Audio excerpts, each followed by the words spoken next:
আসসালামু আলাইকুম। শুনছেন সংবাদ শিরোনাম। আখাউড়ায় আওয়ামী লীগ ও যুবলীগের ৩ নেতা গ্রেফতার।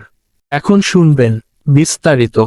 ব্রাহ্মণবাড়িয়ার আখাউড়া থানা পুলিশের বিশেষ অভিযানে গত ২৪ ঘণ্টায় বিস্ফোরক দ্রব্য আইনের মামলায় আওয়ামী লীগ ও অঙ্গ সংগঠনের ৩ নেতাকর্মীকে গ্রেফতার করেছে পুলিশ।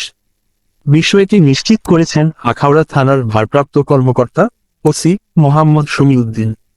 গ্রেফতারকৃতরা হলেন উপজেলা যুবলীগের সদস্য, পৌর শহরের কলেজ পাড়ার মোহাম্মদ দেলোয়ার হোসেন, ইউনিয়ন যুবলীগের সদস্য, ধরকার ইউনিয়নের বুলগঞ্জ গ্রামের শফিকুল ইসলাম শফিক ও মনিয়ন্দ ইউনিয়ন আওয়ামী লীগের সভাপতি মনিয়ন্দ গ্রামের মফিউর রহমান প্রকাশ শিশু।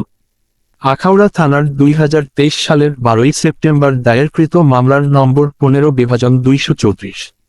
আখাউড়া থানার অফিসার ইনচার্জ ওসি মোহাম্মদ শমীউদ্দিন বলেন, পৃথক অভিযানে শনিবার রাতে বৈষম্য বিরোধী ছাত্র আন্দোলনের ঘটনায় বিস্ফোরক দ্রব্য আইনের মামলায় আওয়ামী লীগ ও যুবলীগের ৩ জনকে গ্রেফতার করা হয়েছে। আসামিদের আদালতে সোপর্দ করেছে পুলিশ। ব্রাহ্মণবাড়িয়া 24.নিউজ।